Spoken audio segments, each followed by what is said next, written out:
ठीक है।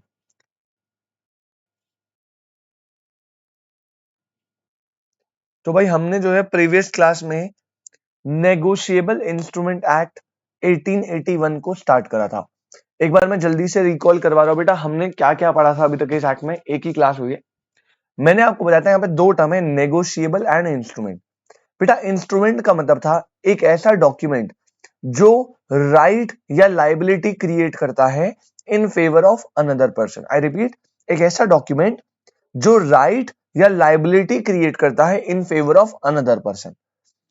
डॉक्यूमेंट में मैंने क्लियरली डिफाइन करा था, कोई भी चीज जो रिटर्न फॉर्मेट में है दैट इज अ डॉक्यूमेंट। जैसे याद है आपको, सुयश ने भाभी जी को लव लेटर लिखा था, तो लव लेटर भी एक डॉक्यूमेंट ही है बेटा। लेकिन डॉक्यूमेंट जो है वो तब इंस्ट्रूमेंट बनता है जब वो राइट एंड लाइबिलिटी क्रिएट करता है। तो कंक्लूजन मैंने बताया था, सारे इंस्ट्रूमेंट डॉक्यूमेंट होते हैं, बट सारे डॉक्यूमेंट इंस्ट्रूमेंट हो ऐसा जरूरी नहीं है। दूसरी बात, नेगोशिएबल का मतलब क्या था? नेगोशिएबल का मतलब यहां पर है freely transferable without any pressure. मतलब एक ऐसा इंस्ट्रूमेंट जो कि फ्रीली ट्रांसफरेबल है एन नंबर ऑफ टाइम्स, तो उसे बोलेंगे नेगोशिएबल इंस्ट्रूमेंट। ठीक है। उसके बाद मैंने आपको बताया कि नेगोशिएबल इंस्ट्रूमेंट तीन टाइप में डिवाइडेड है, promissory note, bills of exchange and cheque. और ये तीनों के तीनों पेबल होते हैं या तो ऑर्डरर पे या फिर बियरर पे। ऑर्डरर बियर हमने आज पढ़ेंगे, बट मैं वैसे बता दूं, ऑर्डरर होता है जो एक स्पेसिफिक पर्सन को है या उसके ऑर्डर पे है। बियरर होता है कोई स्पेसिफिक पर्सन नहीं है, जो उसको होल्ड कर रहा है वही उसको ड्यू डेट पे रिसीव करेगा पैसे। असेंशियल एलिमेंट्स की बात करूं बेटा, तो राइटिंग में होना चाहिए, साइंड होना चाहिए, फ्रीली ट्रांसफरेबल होना चाहिए, होल्डर का जो टाइटल है वो डिफेक्टिव नहीं होना चाहिए, एन नंबर ऑफ टाइम्स आप उसे ट्रांसफर कर सकते हो, अनकंडीशनल होना चाहिए, मनी ओनली के लिए होना चाहिए, सम पेबल, टाइम ऑफ पेमेंट पे ही सर्टेन होने चाहिए, एंड डिलीवर्ड होना चाहिए। ये सारे नेगोशिएबल इंस्ट्रूमेंट के कैरेक्टरिस्टिक्स हैं। अब हम सबसे पहले गए थे बिल्स ऑफ एक्सचेंज पे। तो मैंने आपको बताया भैया बिल्स ऑफ एक्सचेंज, सीधी सी बात, पहली बात तो bills of exchange seller draw करता है, जिसको पेमेंट रिसीव करनी है वो बीआर ड्रॉ करेगा, दूसरा पार्टी जो है वो एक्सेप्टेंस देगा। तो यहाँ पे तीन पार्टी थी, ड्रॉअर जो बिल ड्रॉ करेगा, ड्रॉई जो बिल एक्सेप्ट करेगा, और पेई जो ड्यू डेट पे पेमेंट रिसीव करेगा। और ड्रॉअर और पेई may be the same person, may not be the same person. दूसरी सबसे इंपॉर्टेंट बात बेटा, बिल्स ऑफ एक्सचेंज क्या है? ये एक अनकंडीशनल ऑर्डर टू पे है, ये एक ऑर्डर टू पे है, ये याद रखेगा। तो नेगोशिएबल इंस्ट्रूमेंट है, राइटिंग में होगा, अनकंडीशनल ऑर्डर होगा, साइंड होगा, सर्टेन सम ऑफ मनी के लिए होगा। ऑर्डरर बियरर दोनों हो सकते हैं।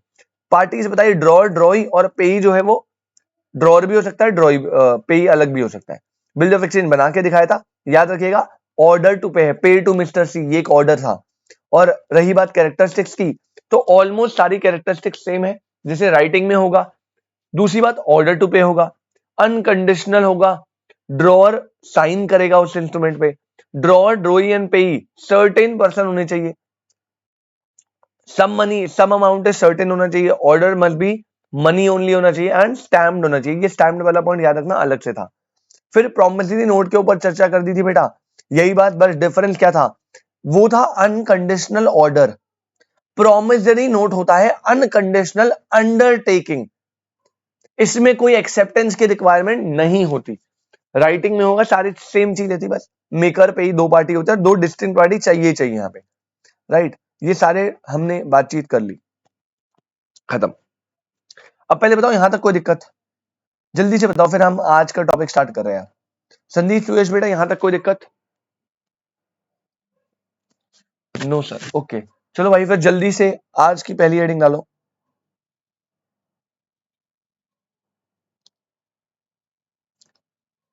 डिफरेंस बिटवीन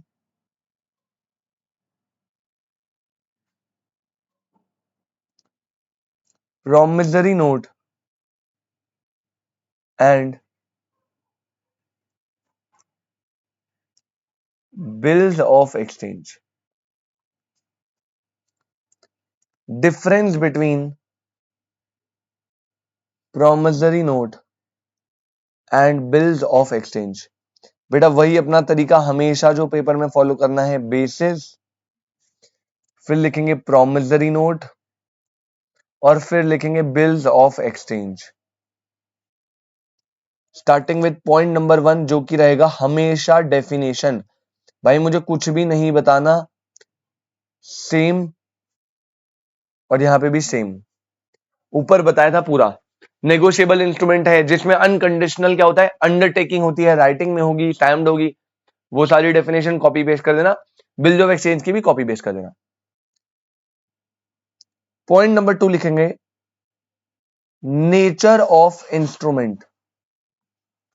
पॉइंट नंबर 2 है नेचर ऑफ इंस्ट्रूमेंट। यहां पे लिखना, यहां पे होता है प्रॉमिस टू पे मनी,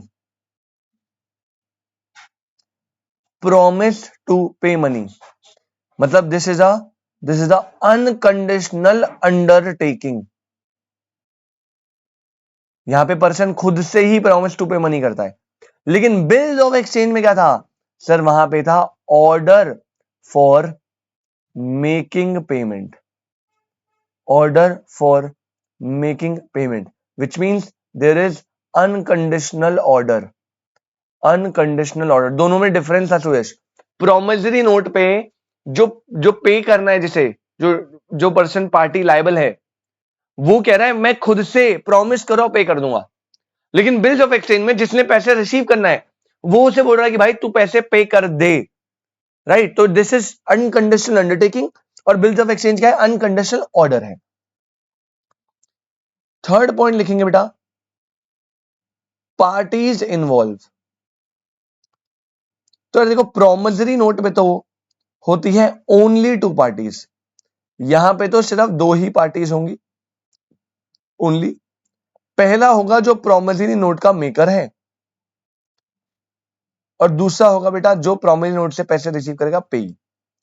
लेकिन यहां पे होती है 3 पार्टीज। देखो मैंने ओनली नहीं लिखा, यहां पे 3 पार्टीज होती है, मतलब आपको पता है सम टाइम यहां पे 2 पार्टीज भी हो सकती है अगर ड्रॉअर और पेई सेम पर्सन है तो, अदरवाइज 3 पार्टीज, ड्रॉअर, ड्रॉई एंड पेई।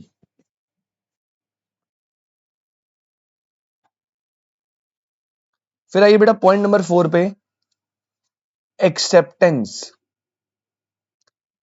संदीप भाई एक बार बताना, प्रोमिसरी नोट पे क्या हमें एक्सेप्टेंस चाहिए होता है? प्रोमिसरी नोट पे क्या एक्सेप्टेंस चाहिए होता है, यस और नो? No sir. अरे भैया बिल्कुल करेक्ट। जब जिसने पैसे देने हैं वो खुद से ही अनकंडीशनल अंडरटेकिंग ले रहा है, खुद से ही एक्सेप्ट करा कि हाँ मैं पैसे दूंगा, प्रॉमिस करो पैसे दूंगा, तो यहां पे एक्सेप्टेंस की क्या बात आई? हाँ, लेकिन जो बिल्स ऑफ एक्सचेंज है उसमें ड्रॉअर ने बिल्कुल ड्रॉ करा, लेकिन भाई उसे एक्सेप्ट भी तो करवाना पड़ेगा ना ड्रॉई से। तो यहां पे लिखो एक्सेप्टेंस में, promissory note does not require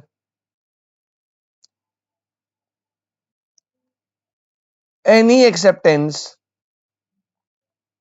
comma, as it is signed by the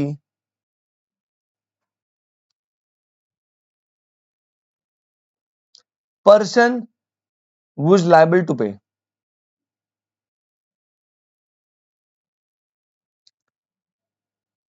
लेकिन bills of exchange needs a acceptance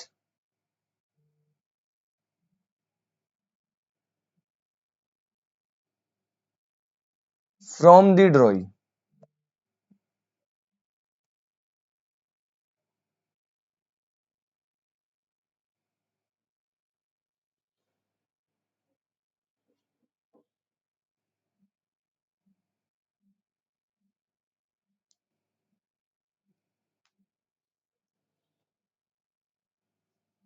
next और लास्ट पॉइंट लिखेंगे बेटा, पॉइंट नंबर 5, मेकर एंड पेई may be the same person. तो यहां पे हमेशा याद रखना, प्रोमिसरी नोट पे मेकर और पेई कभी इक्वल नहीं हो सकते। भाई आप ये थोड़ी बोलोगे मैं प्रॉमिस कर रहा हूं कि मैं अपने आप को पैसे दूंगा, तो यहां पे जो मेकर है, जो प्रोमिसरी नोट बना रहा है, और जो उससे अल्टीमेटली पेमेंट रिसीव करेगा, वो कभी सेम पर्सन हो ही नहीं सकते। लेकिन बिल्स ऑफ एक्सचेंज में हमने पढ़ा था सर, समटाइम्स ड्रॉअर जो है वही पेई हो सकता है। कोई और भी हो सकता है, ड्रॉअर खुद भी हो सकता है। भाई 5 पॉइंट के लिए डन है। क्वेश्चन आ सकता है बेटा, बिल्कुल वेरी इंपॉर्टेंट। संदीप सुयश जल्दी बताइए बेटा, क्या कोई डाउट किसी भी पॉइंट में? नो नो सर, बहुत बढ़िया। चलिए भाई, फिर हमारा ये वाला कॉन्सेप्ट खत्म हो गया। अब हमारा लास्ट टॉपिक क्या बच गया? चेक बच गया बेटा, वो जल्दी से देखते हैं। बिल ऑफ एक्सचेंज हो गया, प्रोमिसरी नोट हो गया। अब आप थर्ड हेडिंग पे जाइएगा, which is what? Cheque. Heading डालो बेटा चेक। इस पे थोड़ा ज्यादा चर्चा है हमारे सिलेबस में। हेडिंग डालो भाई चेक।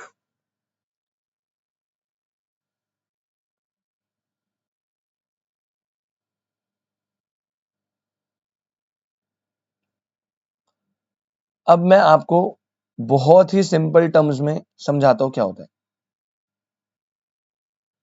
पहले मैं रफ में बता रहा हूं, बहुत ध्यान से देखना, अभी ये नोट मत करना बेटा। चेक जो होता है ना, पहली बात, वो होता है एक बिल ऑफ एक्सचेंज। चेक एक बिल ऑफ एक्सचेंज है, सेम। बट ध्यान रखना, इसमें 4 चीजें नहीं होती। चेक की डेफिनेशन है, चेक एक बिल्स ऑफ एक्सचेंज है, बिल्कुल बिल ऑफ एक्सचेंज है। ठीक है, ड्रॉअर ड्रॉ करेगा, ड्रॉई पे ड्रॉ करेगा, पेई होगा एक पर्सन। अभी आपको थोड़ा समझ नहीं आ रहा, बट मैं अभी समझाऊंगा तो आपको कहोगे सर अच्छा, आप क्लियर है।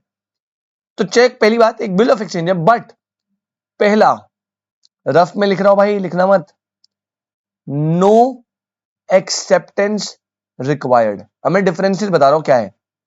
सुरेश मेरे भाई, पहला, चेक में कोई एक्सेप्टेंस नहीं चाहिए होती। मैंने अगर मैच ड्रॉअर हूं तो मुझे बस अपने साइन करने हैं, मुझे ड्रॉई की एक्सेप्टेंस लेने की जरूरत नहीं है।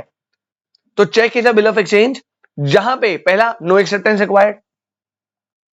Second, no stamp duty. आपको याद होगा बिल ऑफ एक्सचेंज और प्रोमिसरी नोट पे स्टैंप ड्यूटी कंपलसरी होती है, वरना वो इनवैलिड होता है। लेकिन चेक के केस में आपको कोई स्टैंप ड्यूटी नहीं लगानी होती, आपको बस अपना साइन करना है। तो चेक एक बिल ऑफ एक्सचेंज है जहां पे एक्सेप्टेंस की जरूरत नहीं है, स्टैंप ड्यूटी की जरूरत नहीं है, और सबसे इंपॉर्टेंट पॉइंट नंबर 3 बेटा, drawn on a specified banker. Drawn on a specified banker मतलब चेक में जो ड्रॉई होगा ना, ड्रॉई, वो हमेशा फिक्स्ड होता है, and that is a specified banker. Sir ये क्या बोल दिया आपने? अभी बता रहा हूं बेटा, लास्ट बस एक और पॉइंट बता दूं। और चौथा, ये बेटा चेक जो है वो ऑलवेज पेबल ऑन डिमांड होता है। ऑलवेज पेबल ऑन डिमांड मतलब अगर मैंने सुरेश को चेक काट के दे दिया और सुरेश ने चेक अपने पास रखा तो उसे पेमेंट थोड़ी मिलेगी बेटा। सुरेश को वो चेक जाके बैंक में डिमांड करना पड़ेगा। तो it is always payable on demand. जब आप डिमांड करोगे तभी चेक मैच्योर होकर आपके पास पैसे मिलेंगे। अब ध्यान से मैं एक एग्जांपल बना रहा हूं, इसे समझिएगा ध्यान से। मैंने क्या बताया? चेक एक बिल ऑफ एक्सचेंज है जहां पे no acceptance required, no stamp duty required, जहां पे ड्रॉई हमेशा फिक्स्ड स्पेसिफाइड बैंकर होगा, और cheque is always payable on demand. अब आपको ना थोड़ा सा क्लैरिटी मिलेगी, आपको चेक को ना समझने का थोड़ा नजरिया बदलता हूं मैं, क्या होता है बेटा। देखो बहुत ध्यान से समझना, ये समझ आया तो क्लियरिटी नेक्स्ट लेवल। ये है मिस्टर ए। सुरेश बेटा ध्यान से देखियो बेटा, ये है मिस्टर बी।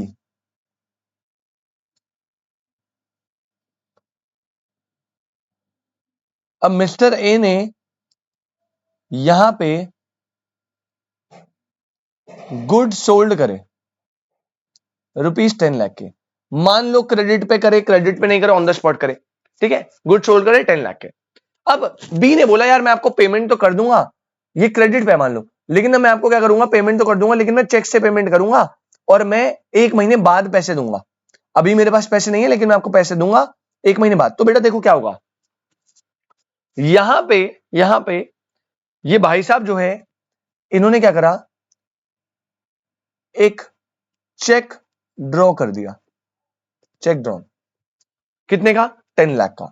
बहुत ध्यान से देखना बेटा, बहुत ध्यान से। चेक ड्रॉ करा 10 लाख का, ठीक है। मान लो अभी मेच्योर हो, अभी की डेट है या 1 महीने बाद की डेट है, उससे फर्क नहीं पड़ता, चेक ड्रॉ कर दिया।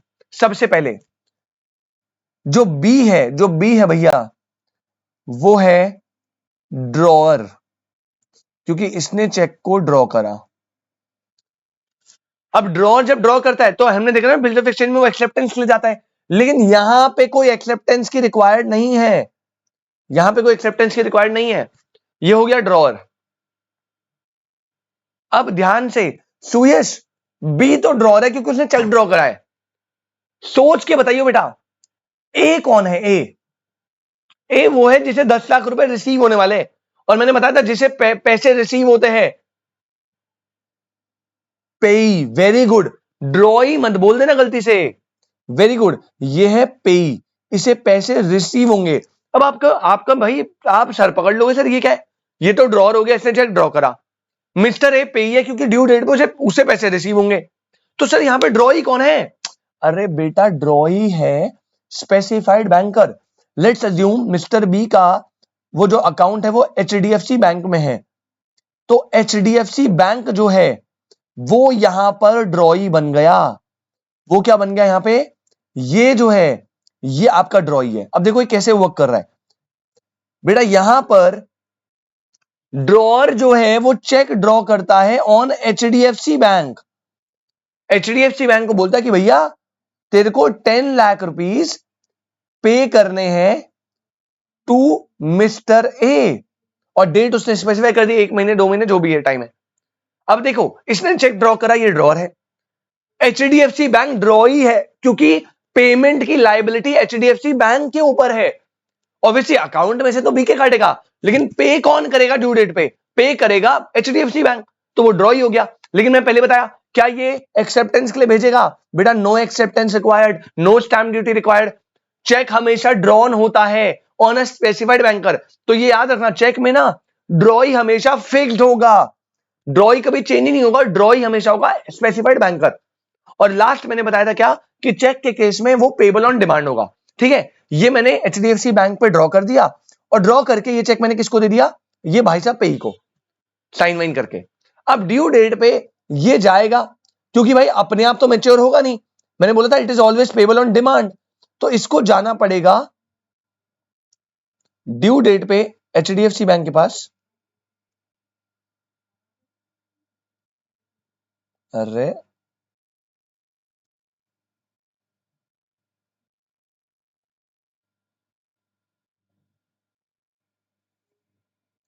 तो यहां पे on due date mister B जो है, मिस्टर ए जो है वो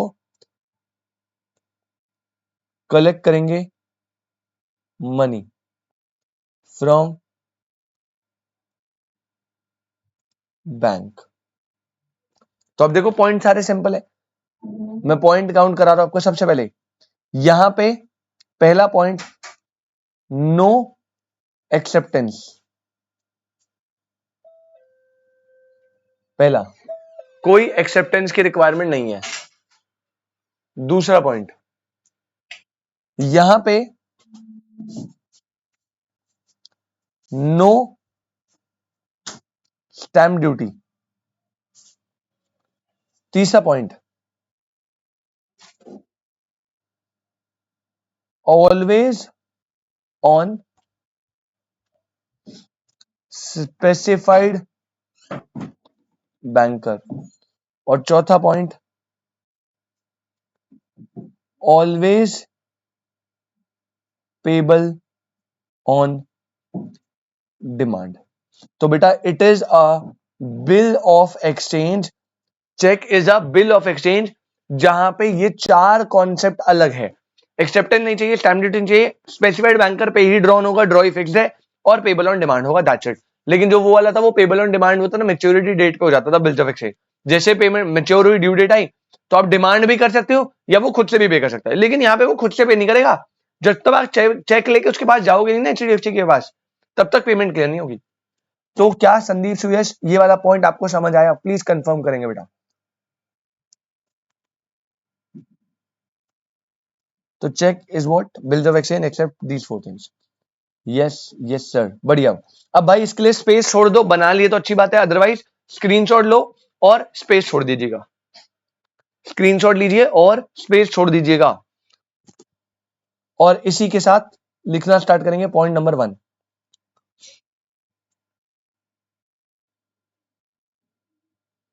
लिखो भाई, a cheque is a bills of exchange. A check is a bills of exchange drawn on a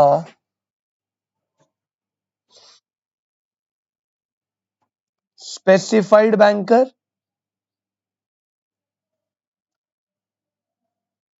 and not expressed to be payable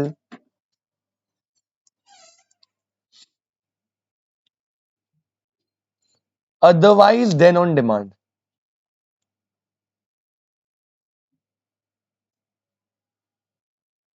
and comma करके and, तो ये क्या है, बिल ऑफ एक्सचेंज है जो ऑलवेज स्पेसिफाइड बैंकर पे draw होगा और हमेशा पेबल होगा ऑन डिमांड। एंड बेटा डेफिनेशन खत्म नहीं हुई, ठीक है, एंड इट इंक्लूड्स, अब चेक में क्या क्या आता है, it includes number A the electronic image of a truncated check, and number B, a check in the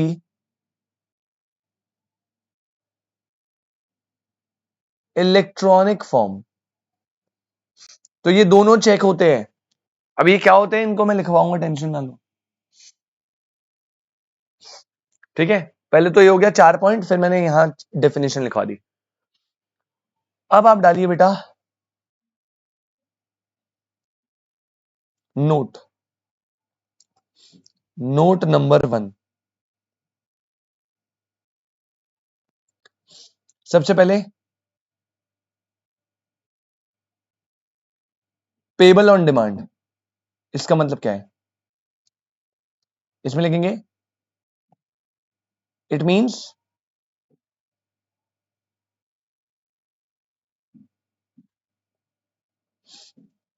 it should be payable whenever the holder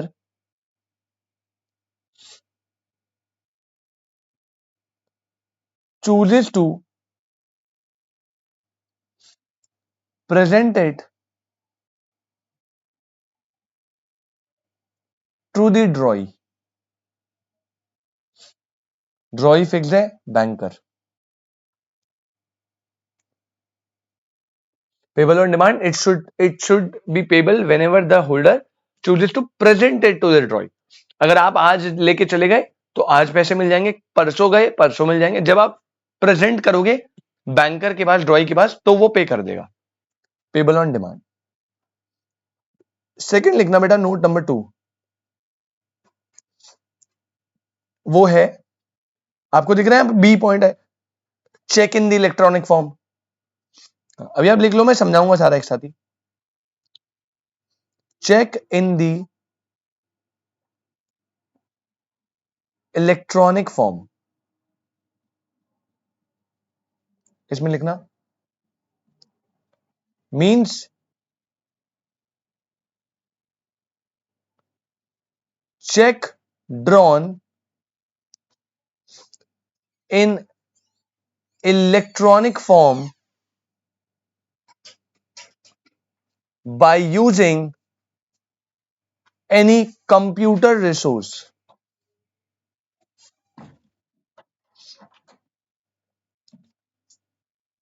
comma, and signed in a secure system, and signed in a secure system with a digital signature, with a digital signature और electronic signature as the case may be, और electronic signature as the case may be. Suresh अभी इस पे बेटा एक ही बारी में चर्चा कर लूंगा, बस नोट नंबर 3 लास्ट डाल दे बेटा। नोट नंबर 3, अभी आपको समझ नहीं आ रहा होगा कि सर ये है क्या। नेक्स्ट लास्ट है truncated cheque. Truncated check,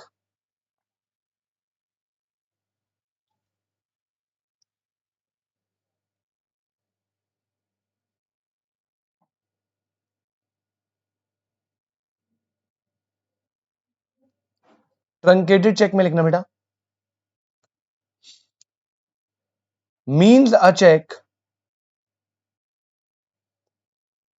which is truncated,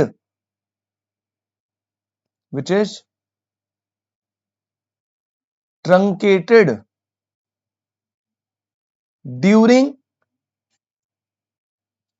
the course of a clearing cycle, during the course of a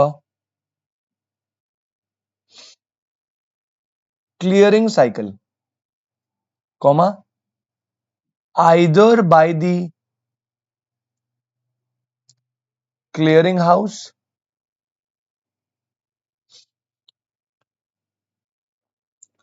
or by the bank, whether paying or receiving payment, whether paying or receiving payment,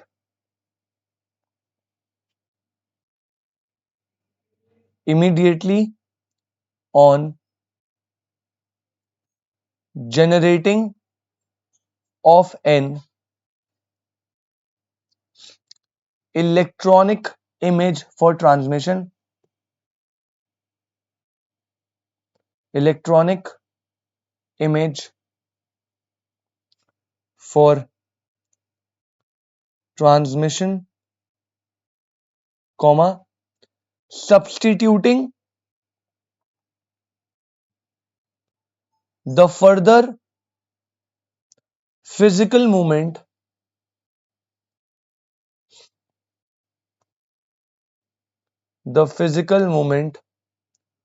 of the check in writing, of the check in writing। पढ़कर बेटा तुम्हें मुझे पता है घंटा कुछ समझ नहीं आया, टेंशन ना लो, एक बारी मीटिंग को रीजॉइन करो सेम लिंक से, फिर मैं बताऊंगा, 1 सेकंड में समझ आ जाएगा, बहुत इजी है, बस लैंग्वेज थोड़ी टेढ़ी मेढ़ी है।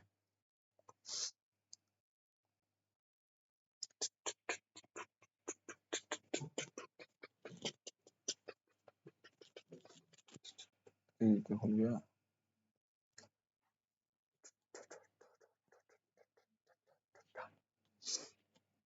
एक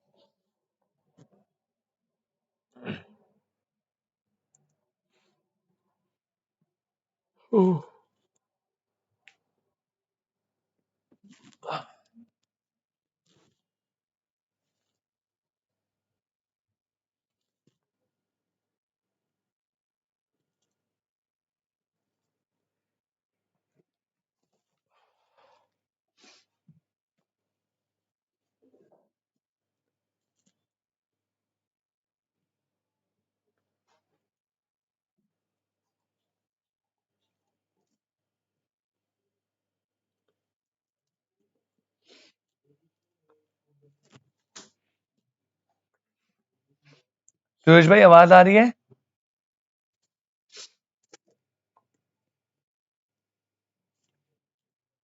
चलिए बेटा, अब मैं आपको ये समझाना चालू करो, स्टार्टिंग से स्टार्ट करेंगे, जो जो बोल रहा है सब देखते चलते हैं। वैसे सिंपल शब्दों में मैंने आपको क्लियरली बता दिया, चेक एक क्या है, सुरेश, चेक एक बिल ऑफ एक्सचेंज है। With 4 exceptions, no acceptance, no stamp duty, specified banker पे ड्रॉ होगा और ऑलवेज पेबल ऑन डिमांड। तो पहले तो यहां पे यही बोला हुआ है।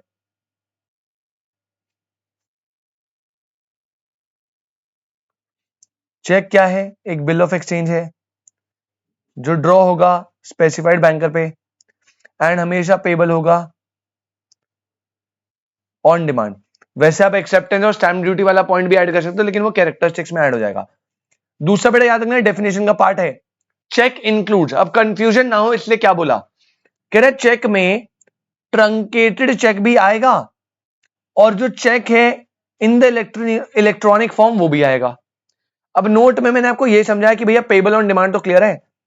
अब ये दोनों क्या होता है बेटा सुनो, आजकल के मॉडर्न जमाने में बेटा चेक दो टाइप से बनते हैं। अब मुझे नहीं पता आपको इसका आइडिया है या नहीं है, ऑल्दो ये यूज बहुत कम लोग करते होंगे, बट चेक होते हैं दो तरीके से ड्रॉ। बहुत ध्यान से सुनना बेटा। एक तो होता है ट्रेडिशनल तरीका, आपको चेकबुक मिलती है, आप उसमें पैसे डालते हो, साइन करते हो, चेक काट के दे देते हो।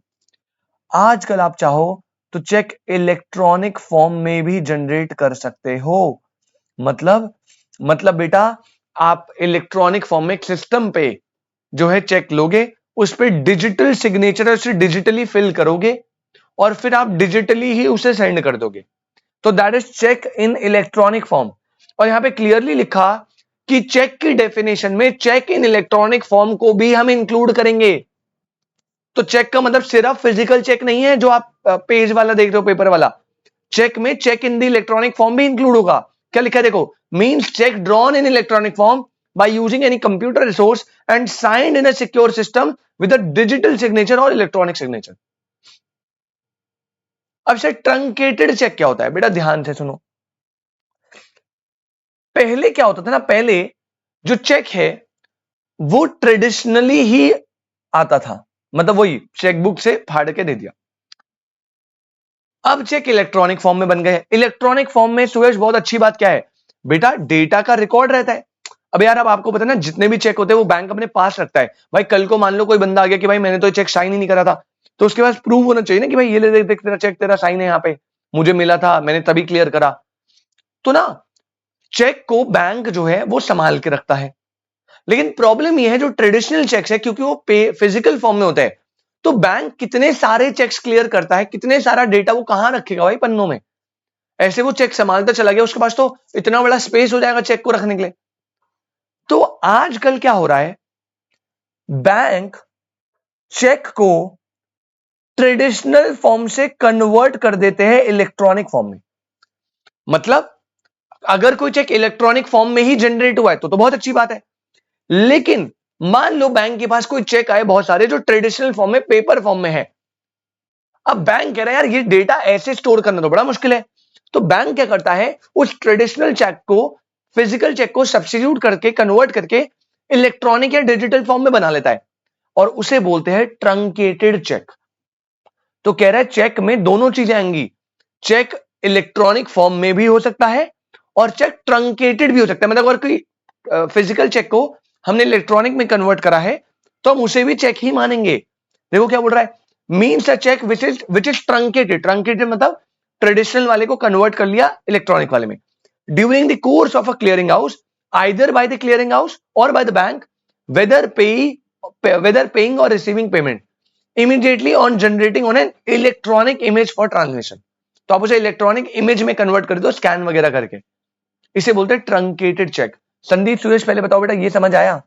तो मैंने आपको चेक का मतलब बता दिया, मैंने बता दिया चेक में दोनों चीज आएंगी, चाहे वो इलेक्ट्रॉनिक फॉर्म में है चाहे वो ट्रंकेटेड है। जल्दी बताएंगे भाई, क्या कोई दिक्कत? क्या कोई दिक्कत? क्लियर एकदम? यस सर क्लियर है, नो सर कोई दिक्कत नहीं है, ऐसा था इसका मतलब। आ जाओ भाई फिर नेक्स्ट हेडिंग डालो, नेक्स्ट हेडिंग डालो जल्दी से इसी के अंदर, पार्टीज ऑफ चेक। अब वो ये पार्टीज, एसेंशियल एलिमेंट, ये सब बचा हुआ है। हेडिंग डालेंगे बेटा पार्टीज ऑफ चेक, और आपको पता है यहां पे भी 3 पार्टीज होगी हमेशा। नंबर 1 सबसे पहले लिखो बेटा drawer, the person who draws a check, that is makes the check, जो कि होगा डेटर, जिसको पैसे देने हैं वही ड्रॉ करेगा ना। His liability is primary and conditional, इसकी प्राइमरी लाइबिलिटी है बेटा, कंडीशनल।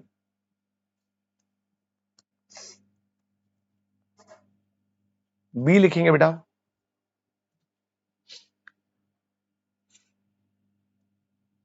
ड्रॉई,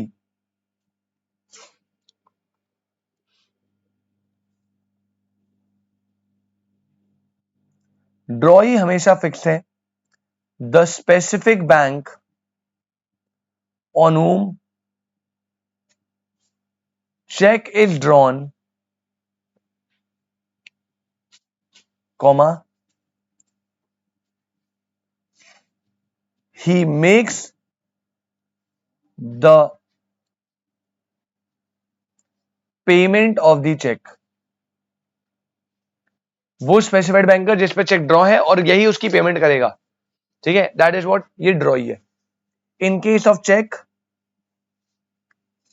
इसी में लिख लेना, in case of cheque drawee is always banker, drawee हमेशा बैंकर ही होगा। और सी एंड लास्ट है पेई, जिसे पेमेंट रिसीव होगी। The person named in the instrument, the person named in the instrument, that is person in whose name, in whose favor, sorry, in whose favor check is issued, comma करके लिखना, या फिर बोल सकते हो to whom or to whose order to pay, to whom or to whose order, sorry, the money by the instrument, the money by the instrument directed to be paid is called the pay। ये हो गया parties of check.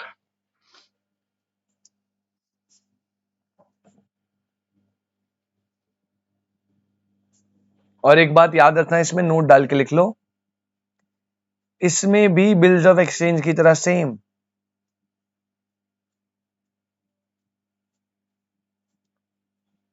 The pay may be the drawer himself और a third party. अब आपको कहे sir ये कैसे पे वो ड्रॉअर बन जाएगा, बेटा बिल्कुल, अगर आपको अपने अकाउंट से विड्रॉल करना है तो आप क्या करिए, चेक इश्यू करिए और यहां पे लिखा होता है पे, तो वहां लिख देना पे टू सेल्फ। अब देखो, अब आप ड्रॉअर भी आप ही हो क्योंकि चेक आपने ड्रॉ करा, और सेल्फ लिखते ही पे भी आप बन गए। तो ड्रॉअर और पे जैसे बिल ऑफ एक्सचेंज में होता था, सेम ड्रॉअर और पे सेम पर्सन भी हो सकते हैं और पे कोई थर्ड पर्सन भी हो सकता है, इट डजंट मैटर। चलो जल्दी से हो गया खत्म, बस थोड़े से टॉपिक और पॉइंट और बचे। अब आप एक चेक बनाइए बढ़िया सा मेरे साथ, ये है चेक,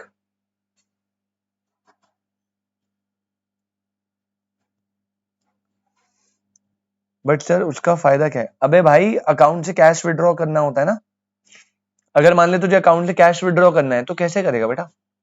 एटीएम नहीं है तेरे पास, या तुझे एटीएम की लिमिट होती है 50, तुझे उससे ज्यादा विड्रॉ करना है तो कैसे करेगा? तो चेक से होता है।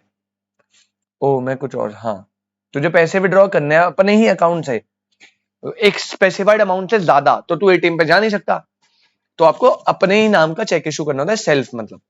तो यहां पे चेक लिखा, यहां पे डेट आती है जैसे 11 नवंबर 2024, यहां पे लिखा होता है पे, और पे के आगे आपको डैश लिखा होता है। तो अगर आप इसे कैसे बनाना चाहते हैं, अगर आप किसी और को पे करने हैं तो लिख दो पे टू मिस्टर बी, अगर आपको खुद चाहिए तो लिख दो pay to self. A sum of rupees 10 lakh. यहां पे आपका अकाउंट नंबर लिखा होगा जो आपके अकाउंट है, जो भी 1 2 3 4 5 6 7 8 9, यहां पे लिखा होगा जो भी बैंक है, मान लो ABC bank limited new Delhi वगैरह, और यहां पे आपको करना होता है ड्रॉअर को सिग्नेचर। तो यहां पर कर देगा मिस्टर ए, ऐसे कुछ होता है।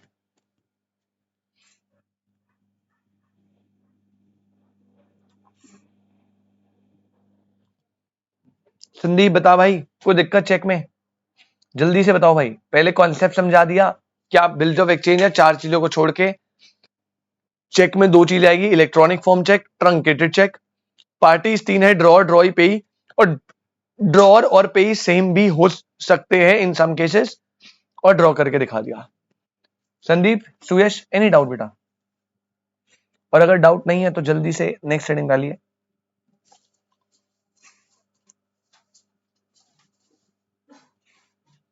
असेंशियल, बढ़िया, essential characteristics of a cheque, essential characteristics of a check, essential characteristics of a check। ठीक है भाई, बिल्कुल सॉर्टेड सिंपल है, फटाफट से लिखना, जैसे लिख रहा हूं लिखो। According to the definition, according to the definition of cheque under section 6, comma, a check is a species of bills of exchange। Check is a species of bills of exchange, full stop। Thus, it should fulfill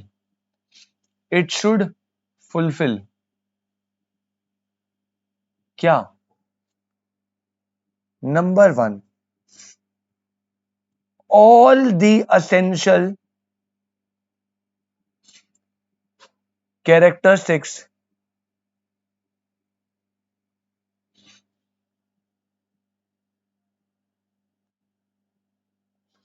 of a bill of exchange। भाई बिल्कुल logical है, check एक bill of exchange है, तो भाई bill of exchange में जितनी, पहला क्या, पहला सर एक तो राइटिंग में होना चाहिए, दूसरा साइंड होना चाहिए, अनकंडीशनल ऑर्डर होना चाहिए, मनी पेबल सर्टेन होना चाहिए, पे सर्टेन होना चाहिए। अरे भैया, जो जो कैरेक्टरिस्टिक्स बिल्स ऑफ एक्सचेंज में थी वो सारी चेक में होगी, क्योंकि cheque is a species of bills of exchange, ये डेफिनेशन में था। तो पहले तो सीधा बोल दिया ऑल एसेंशियल कैरेक्टरिस्टिक्स ऑफ, तो वहां की जितनी हुई टेप देना, except, except, acceptance by drawee, ये नहीं होता, ये मैंने पहले बता दिया, एंड स्टैम्प्ड। वहां पे अगर आप जाओगे एक्सेप्टेंस एंड स्टैम्प्ड दोनों थी, बेटा बोल दिया सारे एसेंशियल एलिमेंट इन दोनों को छोड़ के। सेकेंड पॉइंट,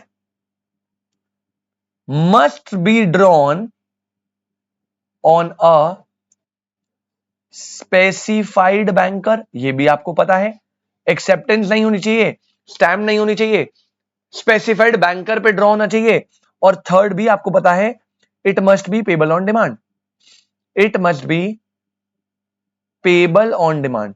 और बेटा इन सबके अलावा जो भी है वो सारी कैरेक्टरिस्टिक्स सेम है बिल्स ऑफ एक्सचेंज की। तो एक्सेप्टेंस नहीं चाहिए, स्टैम्प नहीं चाहिए, ड्रॉई जो है वो स्पेसिफाइड बैंकर होगा, पेबल ऑन डिमांड होगी, बाकी सारी characteristics as it is same है जैसा था, ठीक है। और यहां लिख लेना साइड में, ये जो दो मेजर चीजें ना, ये वैसे चारों है बट ये जो मेजर चीज है ये चेक को डिफरेंट बनाती है बिल्स ऑफ एक्सचेंज से, स्पेशली ये दोनों चीजें। बाकी एक्सेप्टेंस और स्टैम्प भी है। और नीचे लिखेंगे एक नोट, सुरेश भाई नोट में ध्यान से सुन लेना, all cheques are bills of exchange, याद रखिएगा। But all bills of exchange are not cheque. समझ लेना बेटा बहुत ध्यान से, ये जो है ना ये है बेटा बिल्स ऑफ एक्सचेंज, ये ब्रॉडर कॉन्सेप्ट है और इसका एक स्पीसी होता है चेक। तभी बोला जितने भी चेक है वो सारे बिल्स ऑफ एक्सचेंज है उनका नेचर, लेकिन जरूरी नहीं है कि सारे बिल्स ऑफ एक्सचेंज जो है वो चेक हो, क्योंकि चेक बनने के लिए पहले तो आपको बिल्स ऑफ एक्सचेंज बनना पड़ेगा ना, 4 कैरेक्टरिस्टिक्स को छोड़ के तो सारी लानी पड़ेगी। तो जितने भी चेक है वो बिल्स ऑफ एक्सचेंज होते हैं, लेकिन सारे बिल्स ऑफ एक्सचेंज चेक नहीं होते। संदीप सुरेश बेटा जल्दी से बता दो यार, कोई डाउट है तो, वरना चेक वाला टॉपिक जो है वो खत्म हो गया भाई। जल्दी से बता दो, ये पूरा आपका चेक का कॉन्सेप्ट था। मैंने आज एक promissory note bills of exchange का डिफरेंस कराया, फिर मैंने पूरा चेक की बातचीत कर दी। हाँ चेक पूरा खत्म नहीं हुआ, अभी इसके कुछ अलग इंपॉर्टेंट टॉपिक्स हैं, डिसऑनर विसऑनर करके आएंगे, लेकिन हाँ इंट्रोडक्शन में जैसे हम पढ़ रहे थे वो सारा खत्म हो गया है। Any doubts? No sir no doubt, बस बहुत बढ़िया। तो अभी के लिए चेक को खत्म क्लियर करने के बाद मेरी संतुष्टि के लिए लास्ट हेडिंग डाल देते हैं जो इंपॉर्टेंट है पेपर के लिए, डिफरेंस बिटवीन, क्योंकि आपको पता है डिफरेंस हमें सारे करने हैं। तो difference between bills of exchange and cheque, ठीक है। शॉर्ट में कराऊंगा, आप पेपर में प्लीज प्रॉपरली लिखिएगा अच्छे से, मैं थोड़ा शॉर्ट में कराऊंगा।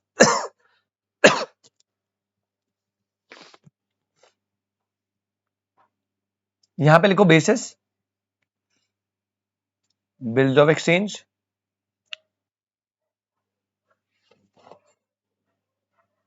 Check, basis, bills of exchange, check.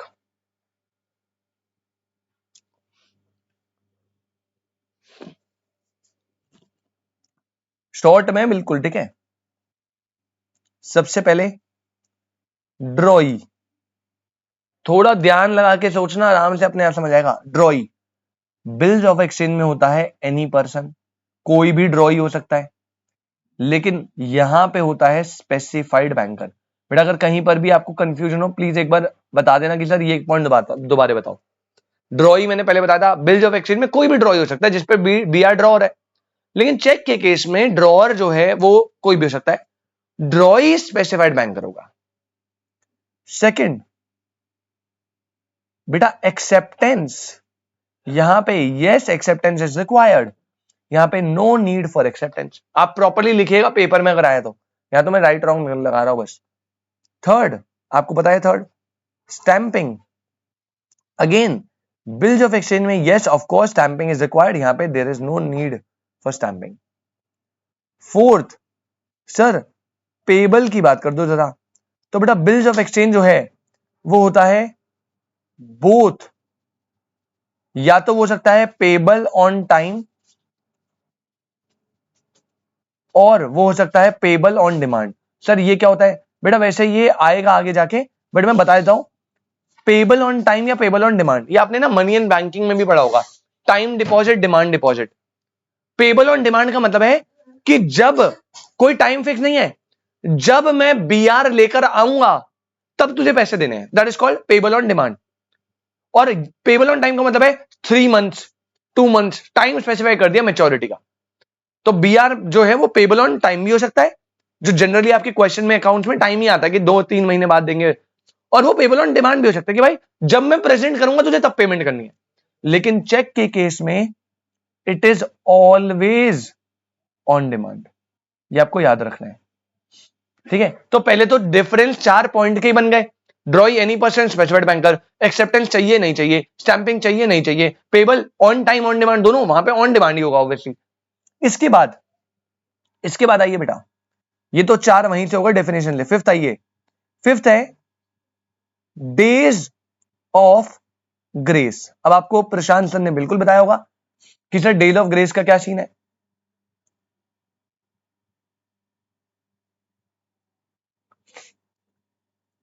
यहां पे ग्रेसिंग पीरियड चलता है, यहां पे कोई ग्रेसिंग पीरियड नहीं चलता। आपको याद होगा 3 डेज का ग्रेस पीरियड देना पड़ता है, तो यहां पे देना पड़ता है और यहां पे ऐसा कोई सीन नहीं है। पॉइंट नंबर 6 लिखना बेटा, वैलिडिटी पीरियड। बेटा बिल्स ऑफ एक्सचेंज में कोई वैलिडिटी पीरियड नहीं होता। 3 ग्रेस डेज, हाँ बिल्कुल संदीप भाई करेक्ट है। बिल्स ऑफ एक्सचेंज में कोई वैलिडिटी पीरियड नहीं होता। जैसे मैंने आज बिल ऑफ एक्सचेंज बना दिया, लेट्स अज्यूम 9 महीने बाद, तो 9 महीने बाद पेमेंट मिल जाएगी, कोई दिक्कत नहीं है, जितना लंबा बनाना बनाओ, वैलिडिटी लंबी है, कोई अनलिमिटेड। चेक के केस में वैलिडिटी सिर्फ 3 मंथ्स होती है from the date. Validity 3 months from the date. अब याद रखना 3 मंथ फ्रॉम द डेट का मतलब क्या है, मतलब मान लो मैं आज बना रहा हूं जनवरी में, मैं चेक बना रहा हूं, लेकिन मैंने चेक पे जो डेट लिखी है लेट्स अज्यूम वो मई की लिखी है। अब सर 3 मंथ काउंट कहां से होंगे, बेटा चेक की डेट से 3 मंथ काउंट होते, याद रखना। अगर मैं जनवरी में ड्रॉ कर रहा हूं, इट डजंट मैटर, मैंने वहां डेट लिख दी कि भाई मई में जाएगा ये चेक, तो मई से काउंट होंगे मई जून जुलाई, तो दूसरे वाली पार्टी को जुलाई तक उसे प्रेजेंट करना है। अगर वो प्रेजेंट नहीं कर पाई तो बेटा वो चेक खत्म हो गया, वैलिडिटी पीरियड खत्म। एक चेक आप जब डेट मेंशन है उससे 3 महीने के अंदर ही क्लियरेंस ले सकते हो, उसके बाद नहीं देगा। और याद रखना 3 महीने काउंट कहां से होंगे, डेट जो चेक पे लिखी है वहां से, ना कि जिस डेट में आप ड्रॉ कर रहे हो। ड्रॉ 3 साल पहले कर दो, कोई दिक्कत नहीं है। संदीप सूरज समझ आया बेटा। और एक और पॉइंट है 7th, अब ये पॉइंट आपके सिलेबस से हट चुका है, बट लिख लीजिए आप, क्रॉसिंग। अब ये मत बोलना क्रॉसिंग क्या होती है क्या नहीं होती, ये वो यहां लिख लो, बस बस बस लिख लो, a bill can not be crossed. Difference में अच्छा पॉइंट बन जाएगा बेटा, बिल को क्रॉस नहीं कर सकते, बिल की क्रॉसिंग नहीं होती। और ये a cheque can be crossed, a cheque can be crossed. अगर आपको आपके पेरेंट्स थोड़ा बैंकिंग में इन्वॉल्व है, तो जो चेक होता है ना बेटा, चेक ये अगर आप इसके अपर लेफ्ट साइड में ऐसे कर देते हो 2 लाइन, तो इसे बोलते हैं क्रॉस हो गया चेक, मतलब इसे क्रॉसिंग बोलते हैं। और ये चेक में होती है सिर्फ, ये जो है ये चेक में होती है। अब इसका क्या फायदा होता है, इससे क्या होता है, आप बैंक को क्या इंडिकेशन देना चाहते हो, ये सब आपके सिलेबस में पहले इंटरमीडिएट में हुआ करता था। अब यहां पे क्रॉसिंग है नहीं, टाइप्स ऑफ क्रॉसिंग है नहीं, तो मैं अपना टाइम नहीं लगाऊंगा इसको समझाने में। चलो बस ये आपका कॉन्सेप्ट होता है बेटा, चेक का खत्म। चेक स्टार्ट कराया और पूरा का पूरा इंट्रोडक्शन निपटा दिया है, और डिफरेंसेस भी हमने कंप्लीट कर लिए सारे, ठीक है।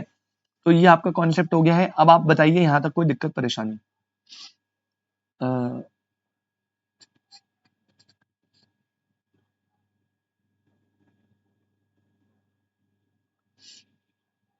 अ, हाँ ठीक है, संदीप भाई कोई दिक्कत।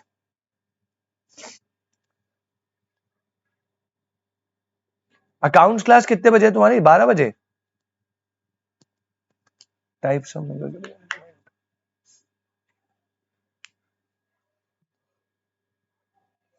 नो सर, फिर कितने बजे है अकाउंट्स की क्लास। आज नहीं है, अच्छा जी, अरे क्या बात है। तो चलो फिर कल है, ओके ओके।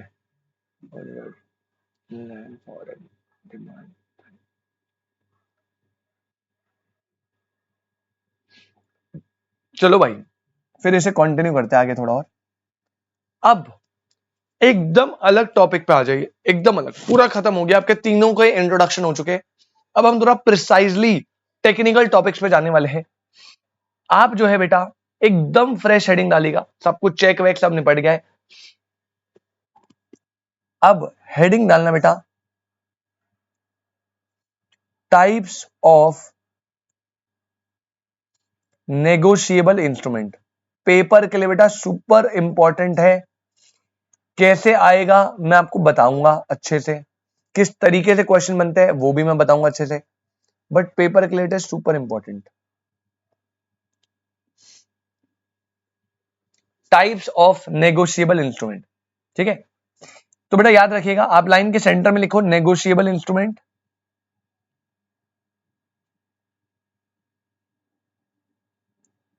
और नेगोशिएबल इंस्ट्रूमेंट जो है उन्हें 4 कैटेगरी में डिवाइड करा है। नेगोशिएबल इंस्ट्रूमेंट को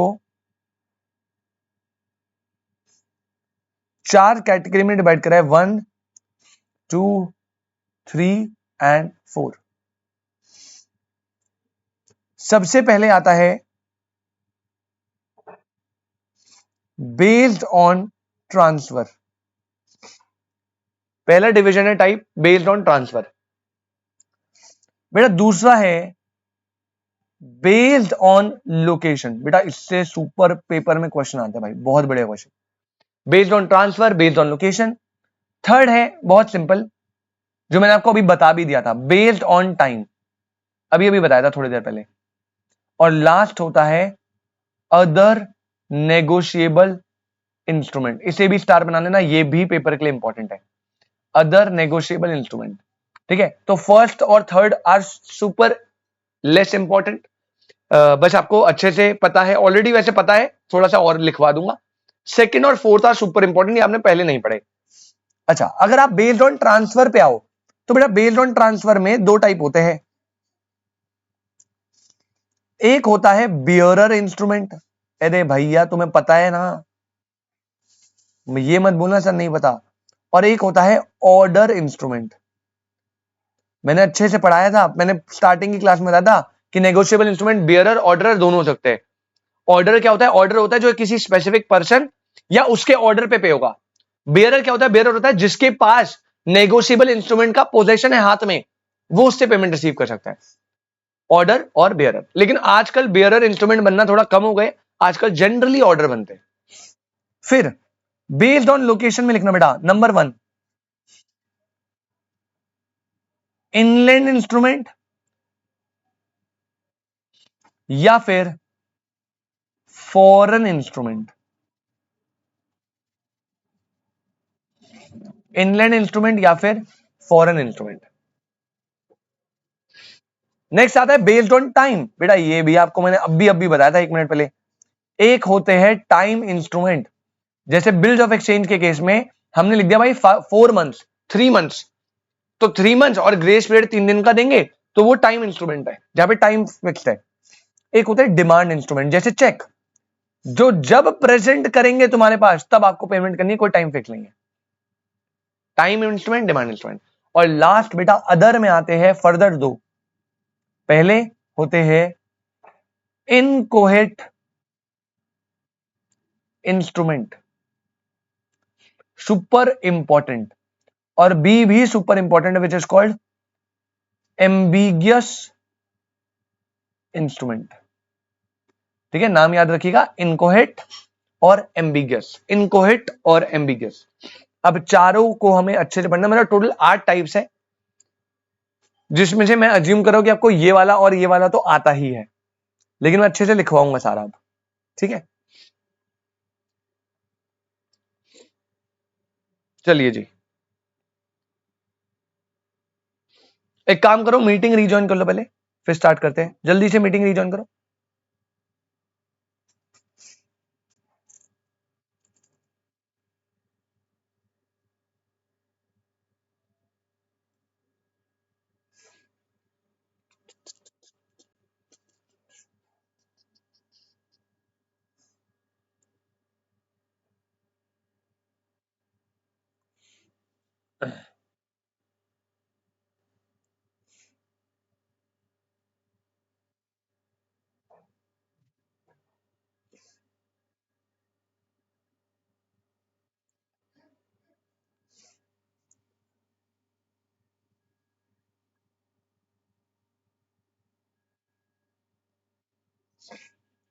पहला लिखेंगे बेटा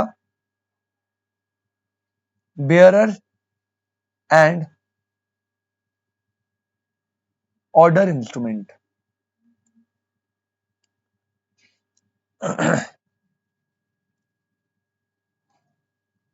इसके अंदर ए सबसे पहले लिखेंगे bearer instrument,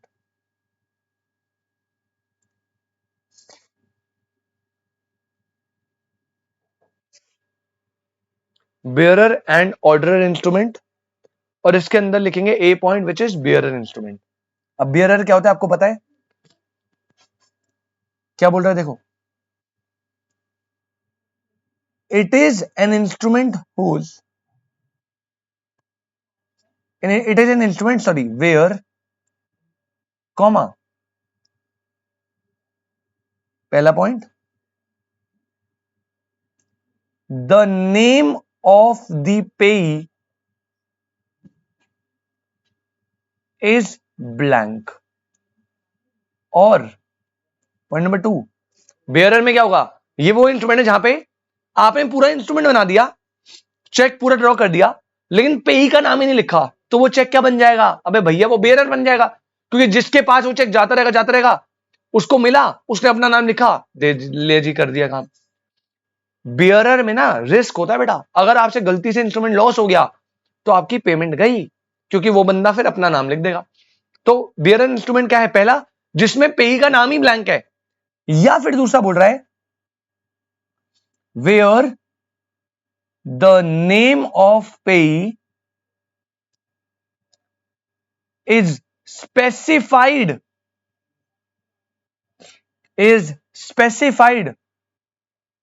with the words or bearer। और मतलब या तो आपने पेई का नाम ही छोड़ दिया ब्लैंक, या फिर आपने पेई के नाम पे लिख दिया और बेयरर, पे टू बेयरर ऐसे करके लिख दिया, तो वो बेयरर बन गया। मतलब जिसके पास हाथ में आया इंस्ट्रूमेंट वो उसे इनकैश करवा सकता है। और last, where the last endorsement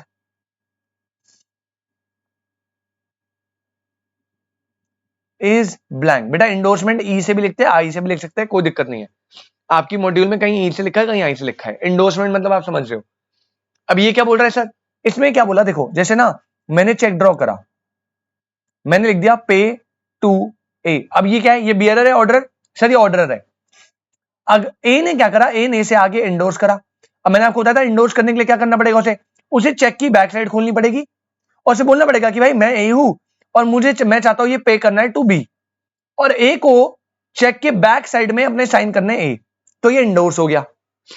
अब आगे बी ने इसे एंडोर्स करा, सर किसको, मान लो सी को एंडोर्स करा, तो वो क्या लिखेगा देखो, चेक का बैक साइड एरा, उसमें ऑलरेडी लिखा है पे टू बी और साइन हुआ ए का। अब बी लिखेगा क्या, पे टू सी, और साइन किसका करेगा, अपना।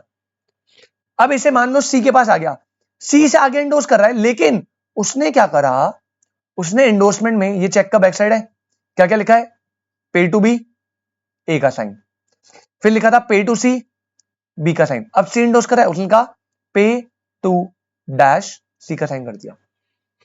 तो भैया अगर आप एंडोर्समेंट को, लास्ट एंडोर्समेंट जो है उसे ब्लैंक कर दोगे, देखो अभी ये बिल क्या था, अभी ये चेक ऑर्डर था क्योंकि पे टू बी लिखा था, फिर ये चेक ऑर्डर था क्योंकि पे टू सी लिखा था, लेकिन सी ने जब इसे इंडोर्स करा तो उसने लिखा पे टू डैश, मतलब अब इस इंडोर्समेंट से ये बियरर बन चुका है। अब ये जिसके पास जाएगा वो अपना नाम फिल कर सकता है।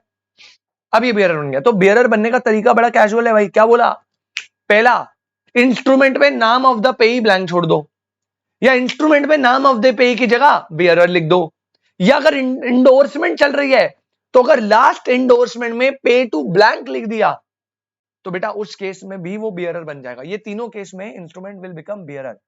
पहले बताइए क्या समझ आया बेटा, क्या समझ आया, जल्दी से बोलो भाई, ऊपर से तो नहीं निकला? यस सर बहुत बढ़िया।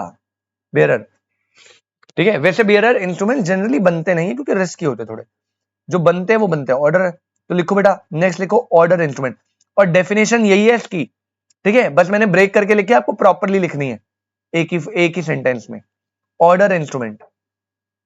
अब भैया जब पे की जगह एक स्पेसिफाइड बंदे का नाम लिख देते हो या उसका लिख देते हो और ऑर्डर, तो वो ऑर्डर बन जाता है। लिखो इसमें,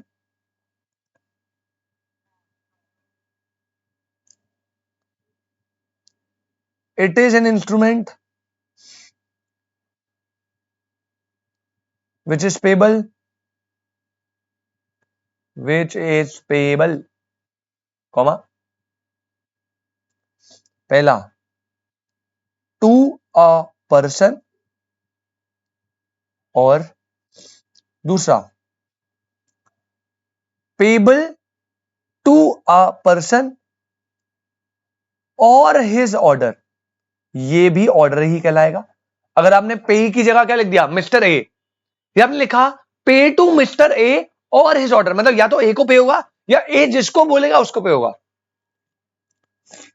या फिर आपने लिख दिया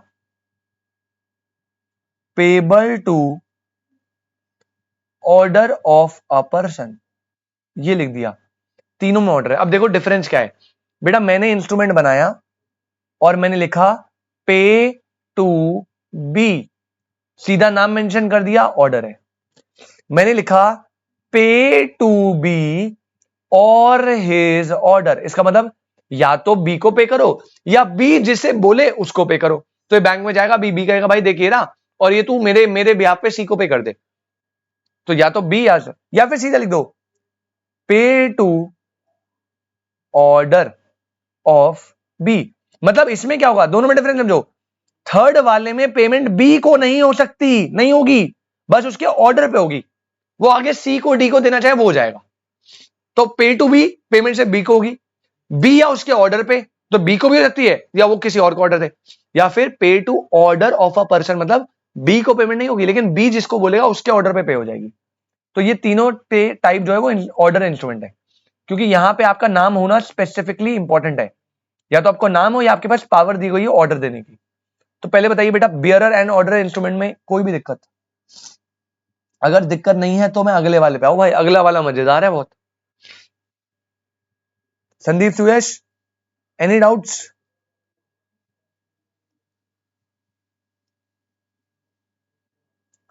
नो डाउट। सुयश सो गया क्या बेटा?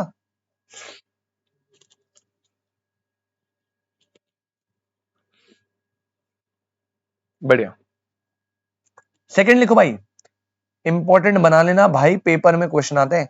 पेपर में ना आपको इंस्ट्रूमेंट दे देगा चार पांच, चार दे दिए, मानो चार ट्रांजेक्शन दे दिए, चार केसेस, और बोले आइडेंटिफाई करो कौन सा इनलैंड है कौन सा फॉरेन है, और इसमें बड़े बड़े कंफ्यूज होते हैं, लेकिन मैं आपको ऐसी शॉर्ट ट्रिक बताऊंगा ना, आप जिंदगी में कभी कंफ्यूज नहीं होंगे। इनलैंड एंड फॉरेन इंस्ट्रूमेंट, भाई देखो लोकेशन के बेसिस पे, inland instrument, foreign instrument, trick याद रखेगा, कंफ्यूजन नहीं होगी। सबसे पहले ए लिखो, इनलैंड इंस्ट्रूमेंट, सबसे पहला है ए, इनलैंड इंस्ट्रूमेंट। थोड़ा सा आपको सुरेश नाम से पता लग रहा होगा, इनलैंड मतलब आपके लैंड में है। अब ये इनलैंड कैसे बनता है, डेफिनेशन है, अ प्रोमिसरी नोट, कॉमा, भाई संदीप माइक ऑफ, अरे भाई संदीप भाई माइक ऑफ करो। A promissory note, bills of exchange और cheque, promissory note, bills of exchange, cheque, तीनों की बात कर रहे बेटा। Promissory note, bill of exchange, cheque, ये इनलैंड कब बनेंगे, चेक, कॉमा, पहला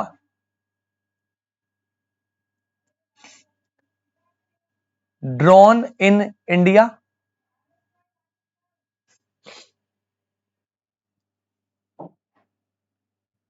एंड दूसरा मेड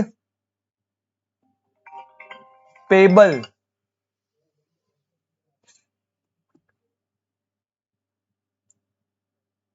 इन इंडिया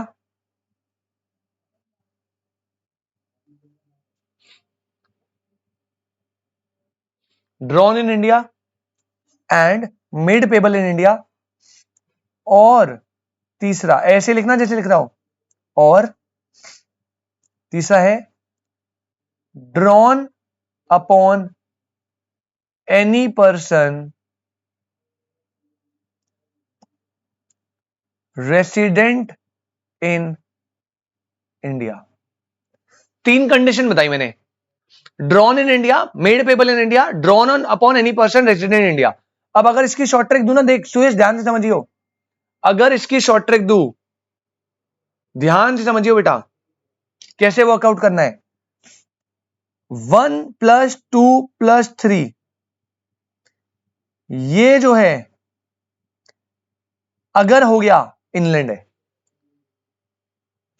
1 + 2 + 3 अगर तीनों हो गए इनलैंड है। अगर 1 और 2 हो गया इनलैंड है, और अगर 1 और 3 हो गया तो भी इनलैंड है, क्योंकि यहां पे देखो 1 के बाद एंड है। तो फर्स्ट कंडीशन तो कंपलसरी है, उसमें तो कोई छेड़छाड़ ही नहीं करनी, वो तो चाहिए। और सेकंड और थर्ड में और है, तो इन दोनों में से कोई एक चाहिए। तो 1 2 3 हो गया इनलैंड बोल दो, 1 और 2 है तो भी इनलैंड है, 1 और 3 है तो भी इनलैंड है। ये ऐसे याद रखना, 1 2 3 इनलैंड, 1 2 इनलैंड, 1 3 इनलैंड। सर मतलब तो बताओ सर, अगर कोई भी negotiable instrument drawn in India है, ड्रॉन इन इंडिया मतलब जो बना है वो इंडिया के अंदर बना है, बना है इंडिया के अंदर बना है, ठीक है। ड्रॉर इंडिया में था, उसने इंडिया में ड्रॉ कर दिया, ये कंडीशन चाहिए, ड्रॉ कहां होना चाहिए, इंडिया के अंदर, ठीक है। दूसरा, मेड पेबल इन इंडिया, उसकी पेमेंट भी इंडिया में हो रही है। फिर से बोल रहा हूं बेटा, फर्क नहीं पड़ता कौन ड्रॉ कर रहा है, कहां ड्रॉ कर रहा है, किसको ड्रॉ कर रहा है। मैंने बिल ड्रॉ करा इंडिया में, मैंने यूएसए के बंदे को यूएसए में ड्रॉ कर दिया, लेकिन जब पेमेंट करने आया तो यूएसए का बंदा इंडिया में आके पे कर रहा है, तो मेड पेबल तो इंडिया में हुआ है ना। तो या तो अगर बिल, नेगोशिएबल इंस्ट्रूमेंट, चेक कोई भी ड्रॉन इन इंडिया है, पहला कंडीशन सुपर इंपॉर्टेंट, इसके बिना तो हो ही नहीं सकता। देखो अब तीनों में 1 1 1 आ रहा है, तो ड्रॉन तो इंडिया में होना चाहिए। इसके साथ एंड बोला, या तो वो पेमेंट भी इंडिया में हो रही है, या पेमेंट इंडिया में नहीं हुई, तो ड्रॉन अपॉन एनी पर्सन जो इंडिया का रेसिडेंट है, ऐसा भी है तो भी चलेगा। मान लो मैंने इंडिया का एक बंदा है राम, जिसने इंडिया में बीआर ड्रॉ करा, तो कंडीशन नंबर 1 मीट हो गई। किस व्यक्ति को, सर श्याम को, जो कि रेसिडेंट ऑफ इंडिया है, ठीक है, लेकिन अभी वो करंटली यूएसए में है, छुट्टी पे गया है। ये एक इनलैंड इंस्ट्रूमेंट होगा, क्यों, क्योंकि ड्रॉन इन इंडिया, और ड्रॉ जिस पर्सन को हुआ है वो भी रेसिडेंट ऑफ इंडिया है। या फिर उल्टा है, देखो अब देखो, मैंने ड्रॉ करा मिस्टर इंडिया में, मिस्टर राम ने बीआर ड्रॉ करा इंडिया के अंदर, ड्रॉन हो गया। अब उसमें वो किसको ड्रॉ हुआ, मिस्टर जॉन को, जो कि यूएसए में है, लेकिन इसकी पेमेंट देने, पेमेंट आए वो इंडिया में देने, तो क्या हुआ, ड्रॉन इन इंडिया, लेकिन मेड पेबल इन इंडिया भी हो गया, तो 1 और 2 मीट हो गए, तो बेटा ये भी इनलैंड इंस्ट्रूमेंट है। तो आई होप आपको समझ आया, अगर कोई instrument drawn in India, made payable in India, drawn upon any person resident in India, 1 2 3 हो गए इनलैंड है, 1 2 हो गए इनलैंड है, 1 3 हो गए इनलैंड है। संदीप सुरेश ऐसे याद रहेगा बेटा, जल्दी बोलो। अगर ड्रॉन इन इंडिया नहीं है ना, तो वही बात खत्म हो गई है, फिर जल्दी बोलो रे, समझ आया क्या। सुयश बेटा ऑल क्लियर, यस। और इसी का दूसरा भाई और लिख लो, पॉइंट नंबर बी, छोटा सा है, जल्दी लिखेंगे इसे, फॉरेन इंस्ट्रूमेंट, फॉरेन इंस्ट्रूमेंट। इसके बाद लास्ट एक वो वाला कराऊंगा ऑन द बेसिस ऑफ वो टाइम और डिमांड, इनकोहेट और एम्बिगस अगली क्लास में करेंगे, ठीक है। थर्सडे को बेटा आपको अगर याद होगा, थर्सडे को सबसे पहले आपको और नॉर्मल क्लास के लिए आना है, 12:30 जो क्लास का टाइम होता है, और उसके बाद आपको टेस्ट के लिए आना है, उसी के बाद आपका टेस्ट होगा वहीं पे, तो प्रिपेयर रहिएगा टेस्ट के लिए। फॉरेन इंस्ट्रूमेंट लिखेंगे बेटा, instrument which are not inland, बस बात खत्म। अबे भैया अगर कोई इंस्ट्रूमेंट इनलैंड नहीं है, इनलैंड कब नहीं होगा आपको पता है? अगर 1 to 3 कंडीशन नहीं है तो इनलैंड है, नहीं हुई मीट तो भाई फिर फॉरेन इंस्ट्रूमेंट हो जाएगा। पॉइंट नंबर 3 सेकंड लिखना इसमें, any such instrument not so drawn comma made or made payable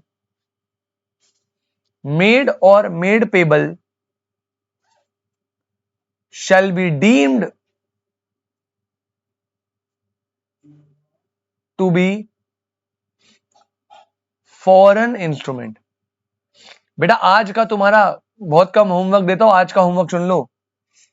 अभी क्लास खत्म होते ही अपनी आईसीआई मॉड्यूल निकालेंगे, उसमें ये वाला टॉपिक ढूंढेंगे, टाइप्स ऑफ इंस्ट्रूमेंट, और इनलैंड और फॉरेन इंस्ट्रूमेंट में जितने भी एग्जाम्पल है वो भैया इसी के नीचे नोट कर लेना बना के कि भाई ये केस इनलैंड है, ये केस। पहले खुद कोशिश करना, खुद आइडेंटिफाई करने की, और फिर देखना कि आंसर सही है नहीं है, और लिख भी लेना नोटबुक में, ठीक है? और अगर जहां पे डाउट है मुझसे पूछना, मैं बता दूंगा कौन सा क्या है और क्यों है, लॉजिक के साथ।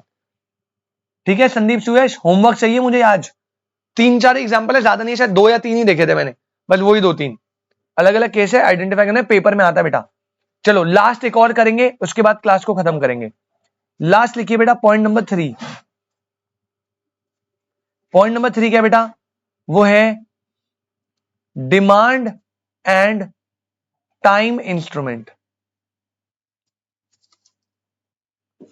सर क्या करना है होमवर्क? अरे भैया होमवर्क में आपको आईसीआई मॉड्यूल देखना है अभी क्लास के बाद। आईसीआई मॉड्यूल में नेगोशिएबल इंस्ट्रूमेंट खोलियो, इस टॉपिक पे जाइयो, और जहां पे इनलैंड फॉरेन डिफाइन करा ना, उसके नीचे उन्होंने 3-4 केस दिए हुए कि एक बिल है वो ऐसे ड्रॉ हुआ, यहाँ पे पेड पेबल हुआ, इसको ड्रॉ हुआ, ये ड्रॉ हुआ। आपको आइडेंटिफाई करने 3-4 केसेस में कि वो इनलैंड है या फॉरेन है। ठीक है, पहले खुद से ध्यान लगाना, अगर आंसर सही है बहुत अच्छी बात है, नहीं है तो आप देखिएगा क्या लिखा हुआ है, क्या रीजन है, समझ आए तो ठीक, अदरवाइज मुझसे पूछ लेना, और नोट्स में भी ऐड कर लेना, जहां पे हम रुकेंगे उसके आगे ऐड कर लेना। Okay sir, very good. Demand and time instrument, demand and time instrument. Thursday को 12:30 से आपकी 2 बजे तक क्लास होगी, और 2 बजे से 3 बजे तक 1 घंटे का टेस्ट होगा। Please be prepared. Demand and time instrument, number A, number A लिखो बेटा, demand instrument.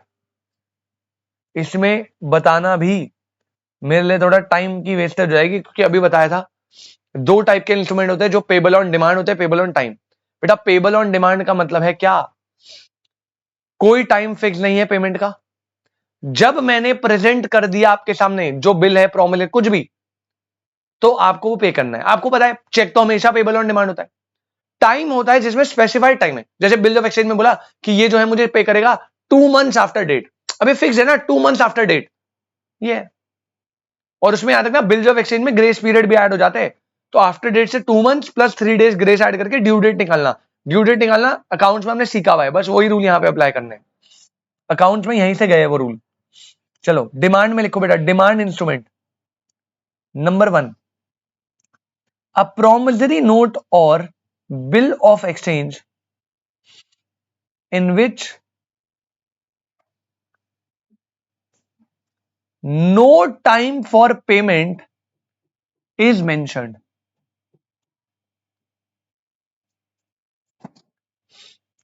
A promissory note or bill of exchange in which no time for payment is mentioned, कोई टाइम मेंशन ही नहीं है, 2 महीना 3 महीना कुछ नहीं बताया हुआ, is mentioned, is payable on demand। वो क्या बन जाएगा बेटा? Payable on demand. Point number 2 लिखना है इसी में,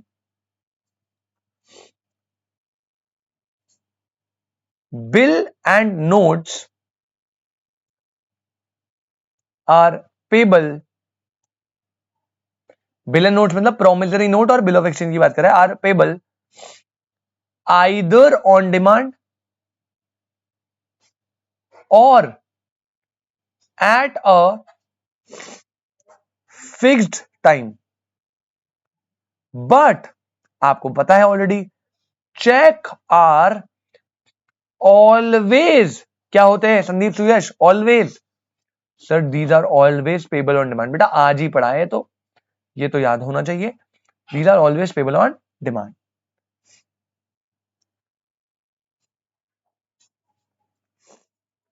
लास्ट पॉइंट नंबर 3 स्टार बना लेना, ऑल्सो नोन एज, बेटा जो डिमांड इंस्ट्रूमेंट होते हैं उन्हें एट साइट इंस्ट्रूमेंट या फिर ऑन प्रेजेंटेशन इंस्ट्रूमेंट भी बोलते हैं। ठीक है, वो कंफ्यूज मत हो ना, आफ्टर डेट आफ्टर साइट, वो आफ्टर साइट था, वो तो ड्यू डेट कैलकुलेशन में लगता है। डिमांड इंस्ट्रूमेंट के दो नाम और बताए, क्या क्या? एट साइट मतलब जब दिखेगा तब पेमेंट करनी है, या ऑन प्रेजेंटेशन जब प्रेजेंटेशन होगी तब पेमेंट करनी है। तो डिमांड इंस्ट्रूमेंट को एट साइट या ऑन प्रेजेंटेशन भी बोलते हैं, याद रखिएगा, भूलेगा मत। अब आ जाइए B which is time instrument, जल्दी से इसकी डेफिनेशन लेके खत्म करते हैं। टाइम इंस्ट्रूमेंट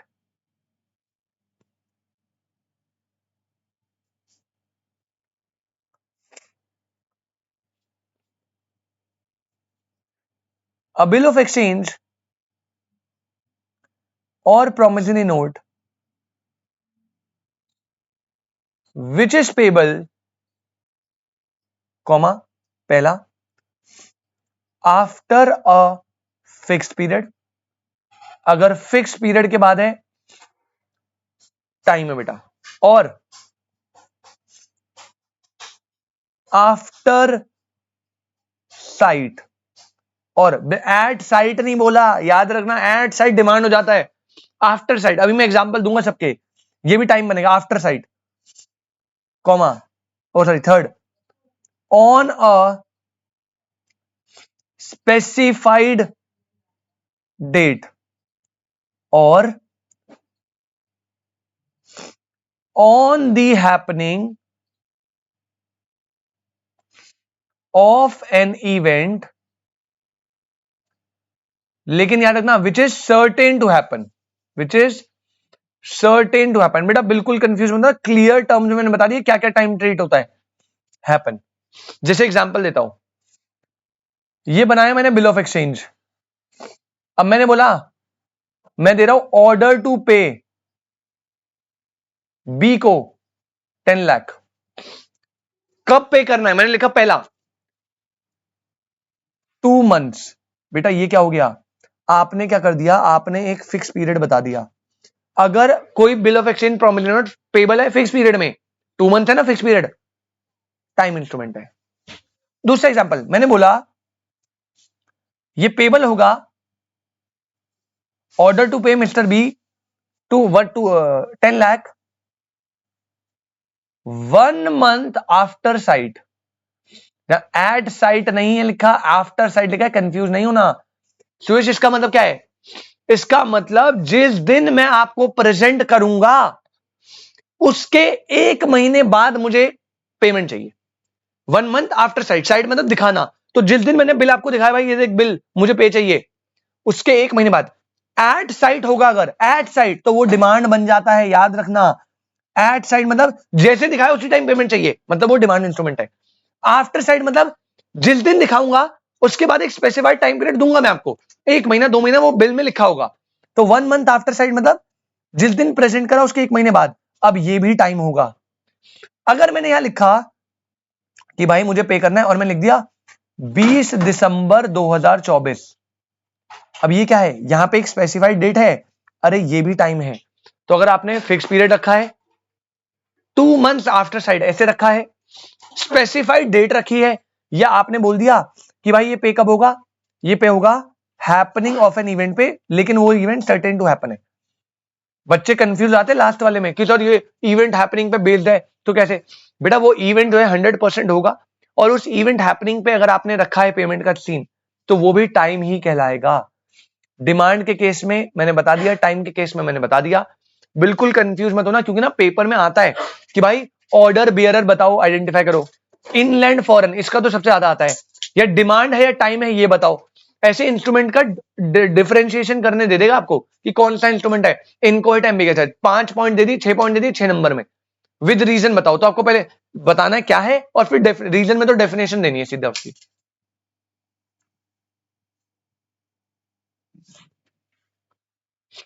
संदीप सुरेश समझ आया बेटा?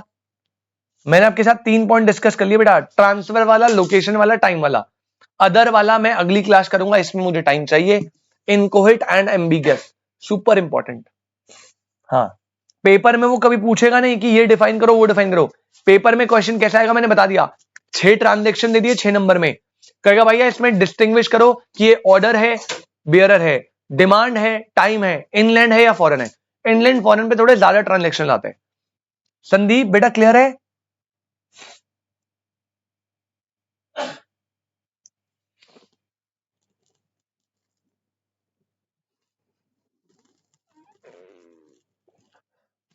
अरे संदीप बेटा क्लियर है? सुयश बेटा क्लियर है? हाँ सुयश का तो आ गया, संदीप भाई क्लियर है ना?